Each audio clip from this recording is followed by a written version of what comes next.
አብይ እኮ ዱርዬ ነውና ይሄ የመርካቶ ሞጭላፊዎች አሉ አይደለም አምታተው ኪስ ገብተው ምናምን ወዲያ ሀብታም የሚሆኑ ተቀባብተው የሰው ወይ መኪና ተከራይተው የኔ ሀገር እንደዛ አያድግም ነው።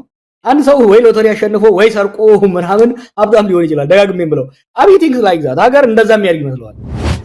ሚውዚክ ኢዝ ዘ ሊስት ኦፍ ዲስ ገቨርንመንትስ ፕሮብለም ኢቭን አይደለም አዲስ አበባ ሲል እኮ ደሴቷ ብቻ ነች። ለደሴቷ የቴዲ ዘፈን አሳሳቢ ነው። ለኢትዮጵያ ሕዝብ ግን ምንም አሳሳቢ አይደለም። የቴዲን ዘፈን የሚወዱትም የማይወዱትም ያዳምጡታል። ይሄን ዘፈን አምኢገር ቱ ሊስን። እኔ ራሱ ሰላም ለእናንተ ይሁን የኢትዮ አዲስ ቴዲ ቤተሰቦቻችን። ዛሬ በአገራችን የጥበብና የፖለቲካ መድረክ ላይ እጅግ አነጋጋሪ በሆነውና በአንጋፋው ድምፃዊ ቴዎድሮስ ካሳሁን ቴዲ አፍሮ ዙሪያ እየተከሰቱ ባሉ ወቅታዊ ጉዳዮች ላይ ያተኮረ ልዩ ዘገባ ይዘንላችሁ ቀርበናል። ከቅርብ ወዳጆቹ ስል ጀምሮ እስከ አዲሱ አልበሙ ኢትዮሪካ ጥልቅ ትንታኔዎች ድረስ ያሉትን ዝርዝር መረጃዎች እናቀርባለን። በተለይም ቴዲ አፍሮ በዜማዎቹ ውስጥ ለሟቹ ታዋቂው አርቲስት ሃጫሉ ሁንዴሳ የሰጠው ትልቅ ክብር እና ሁለቱን የጥበብ ኮከቦች የሚያገናኙ ድንቅ ምስጢሮችንም የምንፈትሽ ይሆናል። ብዙዎቻችሁ ስለ እነዚህ ሁለት ታላላቅ የጥበብ ሰዎች ያላችሁ ጥልቅ ፍላጎት መሰረት በማድረግ ዝርዝር መረጃዎችን እንደሚከተለው አቀናጅተንላችኋል። ድምፃዊው አዲስ አልበም ይዞ ወደ ህዝቡ ለመቅረብ ባለበት ወሳኝ ወቅት በዙሪያው ባሉ የቅርብ ሰዎች ላይ ያነጣጠረ መጠነ ሰፊ የእስርና የመስፈራራት እርምጃ መጀመሩ ታውቋል። ዛሬ የምንነግራችሁ ታዲያ ስለ ግለሰቦቹ መታሰር ብቻ ሳይሆን ስለ ጥበብ ነፃነትና ስለ ህግ የበላይነትም ጭምር ነው። የቴዲ አፍሮ የረጅም ዘመን የቅርብ ወዳጅና የዘውትር የስቱዲዮ አጋር የሆነው ኢየሱፍ ያሲን ፌዴራል ፖሊሶች በቁጥጥር ስር ውሏል። 6 በሚሆኑ የፌዴራል ፖሊስ አባላት የተፈጸመው ይህ እርምጃ ግለሰቡ ከቤተሰቡ ፊት በኃይል እየደበደቡ በመውሰድ እየታጀበ እንደነበር የቤተሰብ ምንጮች ገልጸዋል። ይህ እርምጃ በቀጥታም ሆነ በተዘዋዋሪ በድምፃዊው ላይ ስነ ልቦና ጫና ለመፍጠር የታለመ እንደሆነ ተንታኞች ይገልጻሉ። የቴዲ አፍሮ ምክትል ማናጀር እና ይፋዊ ቃል አቀባይ የሆነችው መሐሌት ሰለሞን አትላስ አካባቢ ከሚገኝ ሆቴል ውስጥ በፖሊሶች መወሰዷ ተረጋግጧል። ከዜግነት ኦስትሪያዊት የሆነችው መሐሌት የአርቲስቱን አዲስ አልበም ስራዎች ስታስተባብር የነበረች ቁልፍ ሰው ነች። የውጭ ሀገር ፓስፖርት ያላት ግለሰብ በዚህ መልክ መውሰድ ጉዳዩን ዓለም አቀፍ የሰብአዊ መብት ጥሰት ገጽታ ሊሰጠው እንደሚችል እየተነገረ ነው። የጸጥታ ኃይሎች ጫና ከሚያርፍበት መኝታ ቤት ድረስ ዘልቋል። የፌዴራል ፖሊስ አባላት ወደ ቴዲ አፍሮ መኖሪያ ቤት በማብራት የሙዚቃ አጋሩን ዲጄ ውሽን ለመውሰድ ቢሞክሩም ቴዲ አፍሮ በቆራጥነት በምሽት ቤት የመታችሁ ሰው አታዩትም በማለት ባደረገው ከፍተኛ ተቃውሞ ፖሊሶች ሳይሳካላቸው ወደ ኋላ ተመልሰዋል። በተጨማሪም በመሐሌት ሰለሞን እናት ቤት ላይ የተደረገው ብርበራ እርምጃው ቤተሰብን በማሸበር አርቲስቱን ለማንበርከክ የታለመ መሆኑን ያሳያል ተብሏል። ይህ በእንዲህ እንዳለ ቴዲ አፍሮ ስለ ሃጫሉ ዘፍኗል ለሚለው መላምት በብዙዎች ዘንድ በስፋት እየተነገረ ነው። ጸሐፊው አዲስ ዓለም ሸሪፍ መርከብ በተሰኘው የቴዲ አፍሮ ኢትዮሪካ ውስጥ ባለው ትራክ ዙሪያ ያቀረበው ትንታኔ የቴዲን የምሳሌ አጻጻፍ ስልትና የሰዎችን የተለያየ አረዳድ በሚገባ ይፈትሻል። ቴዲ ለሃጫሉ ዘፍኗል ለሚለው መከራከሪያ መገኛው እዚህ ላይ ነው። እንደ አዲስ ዓለም ሸሪፍ ገለጻ ቴዲ አፍሮ በዘፈኑ ውስጥ ሲመለዲዴ የሚለውን የኦሮምኛ ሐረግ መጠቀሙ ለሟቹ አርቲስት ሃጫሉ ሁንዴሳ ያለውን አክብሮት ለመግለጽና በሁለቱ ህዝቦች መካከል የፍቅር ድልድይ ለመገንባት እየታለመ እንደሆነ ተደርጎ ይወሰዳል። ምንም እንኳን ቴዲ በይፋ ይህንን ባያረጋግጥም የሁለቱ አርቲስቶች ገናናነትና ተጽዕኖ አድማጮችን በዘፈኑ ከመታሰቢያነቱ ጋር እንዲያያይዙት አድርጓቸዋል። ጸሐፊውም አክሎ የዘፈኑ ትርጉም 3 ዋና መንገዶችን ይከፍለዋል። አንደኛው መርከብ የምትለው ኢትዮጵያን የምትገልጽ ሲሆን ውቅያኖስ ውስጥ ደግሞ ሀገሪቱ ያለችበት ዓለም አቀፋዊ ጫናና በውስጣዊ ማዕበል ያመለክታል። ይህም ቴዲ ካለፉት እንደ ያስተሰር ያሉ ሥራዎች ጀምሮ የሚታወቅበትና የአንድነትና የኢትዮጵያዊነትን ፍልስፍናን የሚያንጸባርቅ ነው። በሁለተኛ ደረጃ ለብዙዎች መርከብ ንጹሕ የፍቅር ዘፈን ነው። ከአንቺ በቀር እምቢ አለኝ ወይም ሲማሌዲዴ የሚለው ሐረግ ፍቅርን እንደ ውቅያኖስ ተፈቃሪያን ደግሞ እንደ መርከብ በመመሰል የፍቅር ጉዞና ጥንካሬን ይገልጻል። ሦስተኛው ሰው ማለት መርከብ፣ ዓለም፣ ውቅያኖስ የሚለው ስንኝ ለሕይወቱ የሚያጋጥሙትን ማዕበሎች፣ ፍቅርን፣ ፖለቲካንና ሞትን አልፎ የሚጓዝበት የሕይወት ጉዞን ይተርካል። ታላቁ ሩሲያዊ የሥነ ልቦናና የፍልስፍና ጸሐፊ ፊዮዶር ዶስቶይቭስኪ በአንድ ወቅት ውበት ዓለምን ያድናል ሲል እያሰፈረው ጥልቅ ሐሳብ የሰው ልጅ ነፍስ ከባዶነት ከጨለማ የሚታደገው እውነተኛ የውበትና የፍቅር ኃይል መሆኑን ያስገነዝባል። በዘመናችን የኢትዮጵያ ሙዚቃ አውድ ውስጥ ይህን ብሂል በተግባር ከሚያሳዩ የጥበብ ሰዎች መካከል ቴዎድሮስ ካሳሁን ገርማሞ ወይንም ቴዲ አፍሮ ግንባር ቀደሙ ነው። በተለይም በኢትዮሪካል አልበም ውስጥ የተካተተው ታየኝ የተሰኘው ዜማ የውበትን የሀገርንና የተስፋ ጥልቀትን በሚያስደምም የቃላት ሸማ የሸመነ ረቂቅ የጥበብ ሥራ ሆኖ እናገኘዋለን። ይህ ዜማ ያዩን ሲሰማ በአንዲት እንከን የለሽ ውብ ሴት ፍቅር የተነደፈ ወንድ የልብ ትርታ የሚገልጽ ቢመስልም ቴዲ አፍሮን የዘውትር የሰምና ወርቅ አጻጻፍ ስልትና እኔ የሊቅነቱንም ለሚያውቅ አስተዋይ አድማጭ ግን ሚስጥሩ ከዚህ ያለፈ ነው። ዜማው ከግለሰብ ፍቅር ባሻገር ለእናት ሀገር ኢትዮጵያና ለመንፈሳዊ መነቃቃት የተዘመረ ጥልቅ ቅኔ መሆኑን የሚገልጹም አልታጡም። ገጣሚው ለዓይን ያበሰረች አዲስ ጀንበር በሚለው መግቢያው ላይ ጀንበርን የንጋትና የራእይና የትንሣኤ ተምሳሌት አድርጎም ያቀርባል። አንድ ሰው በጨለማና በተስፋ መቁረጥ ውስጥ ሆኖ ሲጓዝ ቆይቶ ድንገት የፀሐይ ብርሃን ሲፈነጥቅለት አካባቢ ሁሉ በአዲስ መስክ ፍንትው ብሎ እንደሚታየው እውነተኛ ፍቅር ወይንም የሀገር ራእይ የግድን በር አንኳኩቶ ሲገባ ያ የድሮ ደብዛዛና ሰልቻ ዓለም ሙሉ በሙሉ ወደ አዲስነት ይለወጣል። ቴዲ በዚህ ሥራው የሰውን ልጅ እይታ አድማስና የሕይወት ትርጉሙን በቅጽበት የመቀየር አቅም ያለው ፍቅር መሆኑን በረቂቅ ቃላቱ ይገልጻል። ቴዲ አፍሮ እርፎ መረባ ምን አገናኛቸው የሚለው ጥያቄ ሰሞኑ የቴዲ አፍሮ ሥራዎች ላይ የታየው የወሎ ባህላዊ እሴት መሠረት በማድረግ በጌትነት ወርቁ የቀረበ ትንታኔ ነው። ጸሐፊው ቴዲ አፍሮ በመግቢያው ላይ እንጉርጉሮ ላይ እንደ ምርቃት የተጠቀመው እርፎ መረባ አርቲስቱ የነገሩን ጥልቅ ትርጉም ተረድቶ የተጠቀመበት እንጂ ዝም ብሎ በባህልነቱ ብቻ እንዳልሆነ ያስረዳል።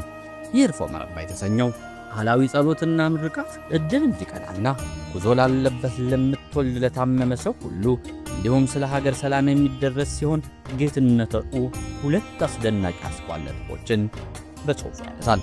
የመጀመሪያው ለሴቶች ብቻ የሚመራ መሆኑ ጸሎቱ በዕድሜ ጠና ያሉ ባሉ እናቶች የሚመራ ሲሆን ዓለም ስለ ሴቶች እኩልነት አመራር ከማውራት በፊት እዚሁ በደመቀ ሁኔታ የሚከወን ጥንታዊ ጥበብ ነው። ትኩረቱም ከሚበላ ከሚጠጣ በላይ በምርቃቱና በጸሎቱ ላይ ብቻ መሆኑ ልዩ ያደርጓል። ሁለተኛው ነጥብ እምነት መቻቻልን ማሳየቱ ነው። ክርስቲያንና ሙስሊሙ በአንድ ቦታ ተቀምጠው በአንድ አይነት ቃላት ለአንድ ሰው በጋራ የሚያደርሱት ጸሎት ነው። ይህም ዓለም ሊማር የሚገባ ከመቻቻል በላይ የሆነ ጥልቅ ኢትዮጵያዊ እሴት መሆኑን ጸሐፊው ያጎላል። በምርቃቱ ማሳረጊያ ላይ ለማን ሰጣችሁ ሲባል ለፈጣሪ ተብሎ የሚመለሰው ምላሽና ቼ የሚለው ጥያቄ የሚሰጠው አሁን የሚለው ቁርጠኛ ምላሽ የሰዎቹን የልብ ቅንነትና የእምነት ጥንካሬ የሚያሳይ ነው። ጌትነት ወርቁ እንደገለጸው የኢትዮጵያ የባህልና የወግ ሀብታም ብትሆንም የጦርነትና የፖለቲካ ጥረት እንዲሁ ያሉ ውብ እሴቶቻችንን ወደ ኋላ አስቀርቷቸዋል። በመሆኑም ቴዲ አፍሮ እንዲህ ያሉ ጥንታዊና ፈዋሽ ባህሎችን ወደ አደባባይ በማውጣቱ የጥበብን ጥልቅ ዓላማ የሚያሳይ ተግባር ነው። መሪማን ፍለጋ በሚል ርዕስ ቢልልኝ ጋሻው መንግሥቱ ያቀረበው ይህ ትንታኔ ደግሞ የቴዲ አፍሮን መሪማ ዜማ ጥልቀት ሚስጥርና ታሪካዊ መነሻን ይፈትሻል። ጸሐፊው መጀመሪያ ላይ ዘፈኑ በአረብ አገራት ለሚለፉ ኢትዮጵያውያን እህቶቻችን የተዘፈነ ቢመስልም በዜማው ውስጥ ያሉ ፍንጮች ግን መሪማ ከእነዚህ ወገኖቻችን የተለየች መሆኗን እንደሚያሳዩ ይገልጻል። ቴዲ መሪማን ባያትም አምሳያ ብጠራት አትሰማም ማለቱ፣ እሷን በምላሿ ላላ ማለትም በአረበኛ አይሆንም ማለቷ መሪማ መልኳ ወገናችንን ቢመስልም ኢትዮጵያዊት አለመሆኗንና ቋንቋ አረበኛ መሆኑን ያስረዳል። መሪማ ማን እንደሆነች ለማወቅ ወደ ኋላ ወደ ታሪክ መመለስ እንደሚያስፈልግ ጸሐፊ ያብራራል። ከ1500 ዓመታት በፊት በአክሱም ዘመነ መንግሥት ኢትዮጵያ የመንን ትገዛ በነበረበት ወቅት በርካታ ኢትዮጵያውያን ወታደሮች እዚያው ሰፍረው ወልደውና ከብረው ይኖሩ ነበር። ሆኖም በአገር ቤት በተነሳ የእርስ በርስ ጦርነትና የስልጣኔ መዳከም ምክንያት የመን ላይ የቀሩ ኢትዮጵያውያንን ለዘመናት ክብርና ርስት አልባ ሆነው ቀሩ።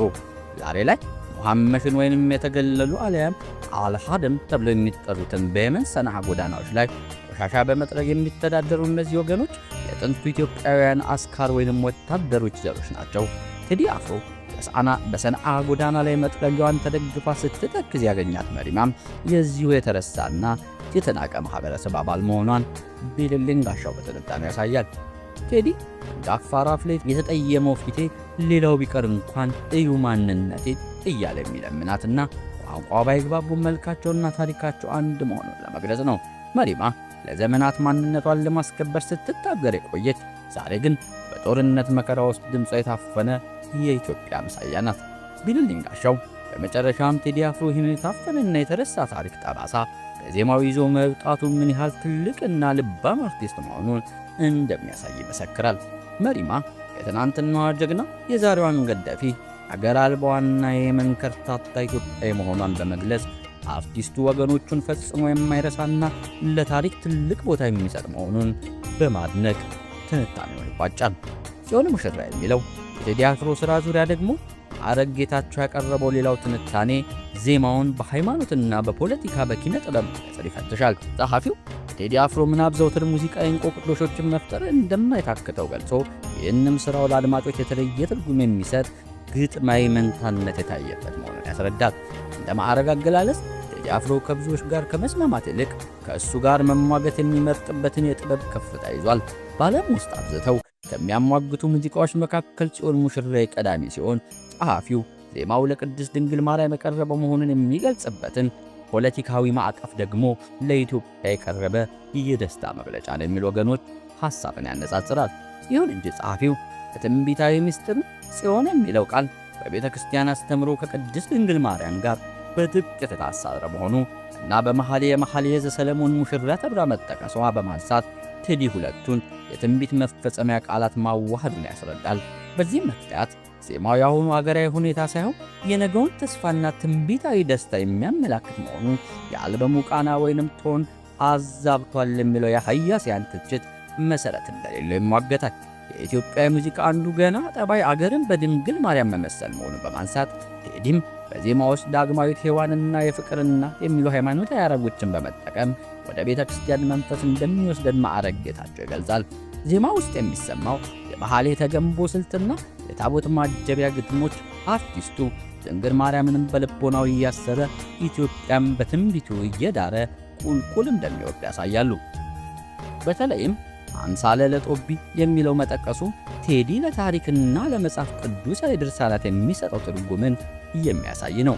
በማጠቃለያው ጸሐፊው የቴዲ አፍሮን የጥበብ ንሸጣ ከቀደሙት እንደ ዮፍታሔ ንጉሴ ካሉ ሊቃውንት ጋር በማገናኘት አርቲስቱ ለምትጠላው ቡድን ቢጫወት እንኳን አድናቆትን የማትነፍገው ምርጥ ተጫዋች መሆኑን ይመሰክራል። ጽዮን ሙሽራዬ የዛሬ ሳይሆን የነገ መሆኑን በማጉላት ቴዎድሮስ ካሳሁን ለሚወዳት አገሩ ኢትዮጵያ ያለውን ጥልቅ ፍቅርና ትንቢታዊ ራዕይ በሙዚቃው በሚገባ መግለጹን በማድነቅ ጽሑፉን ይቋጫል። ከቴዲ አፍሮ ምን እንማራለን በሚል ርዕሰ ጉዳይ ላይ ሞገስ ዘውዱ ተሾመ ያቀረበው ትዝብ የአርቲስቱን የረጅም ዓመታት ስኬት ምስጢር በአራት ዋና ዋና ነጥቦች ይተነትናል። ጸሐፊው የቴዲን ስኬት ከግርግሩ በዘለለ በትልቅ ምስል ሲመረምረው ውጤቱ በአጋጣሚ የተገኘ ሳይሆን በጽኑ መሠረት ላይ የቆመ መሆኑን ያስረዳል። እንደ ሞገስ ዘውዱ ትንታኔ የቴዲ አፍሮ ስኬት ቀዳሚው ምሰሶ መክሊትን ለይቶ ማወቅና አጥብቆ መያዝ ነው። ቴዲ ገና በለጋነቱ የሕይወት ጥሪው ሙዚቃ መሆኑን ተረድቶ ወለም ዘለም ሳይል ዓላማውን ፈጥቆ ይዟል። ብዙዎቹ መክሊታቸውን ባለመለየት በሚባክኑበት ዓለም ውስጥ እርሱ ቀድሞ ግቡን ለይቶ መጓዙ ለስኬቱ ቀዳሚ መንገድ ሆኖለታል። በተጨማሪም መክሊት ብቻውን በቂ ባለመሆኑ ቴዲ ሙዚቃ አራምንቶ የሚወልድ ትጉህ አርቲስት መሆኑን ጸሐፊው ያሳያል። ግጥምና ዜማ የማስማማት ጥበቡ ንባቡና ከማኅበረሰቡ የልብ ትርታ ጋር ያለው ቁርኝት በትጋቱና በምርምሩ የመጣ ውጤት ነው።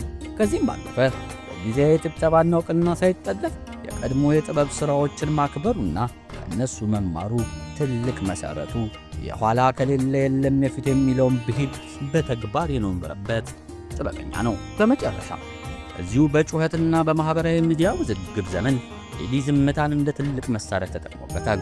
ሲወደስም ሆነ ሲዘለፍ ምላሽ ባለመስጠት ራሱን በመክታት ክብሩን አስጠብቆ እንደ ዕንቁ መወደድን ችሎበታል።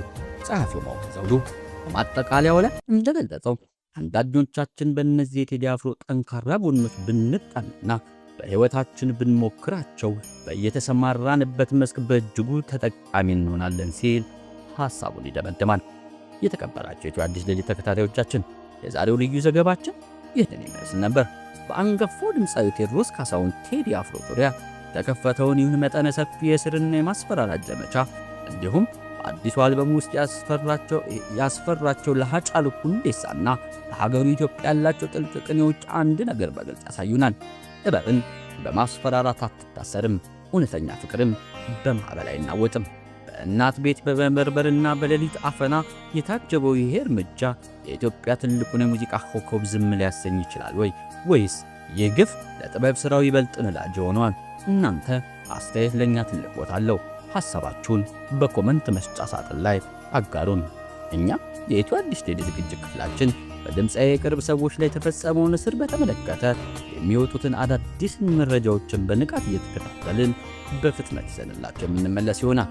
ዘገባ ጠቃሚ ሆኖ ካገኛችሁት ላይክ ማድረጉን፣ ሌሎችም እንዲደርስ ሼር ማድረጉን እንዳትረሱና ለቻናላችን አዲስ የሆናችሁ ቤተሰቦቻችን ደግሞ ሰብስክራይብ በማድረግ እንድትወዳጁን የደውል ምልክቷን በመጫን እናሳስባለን። ስለተከታተላችሁን ከልብ እናመሰግናለን። ኢትዮጵያ ታፍራና ተከብራ ትኖር። ሰላም ቆዩልን።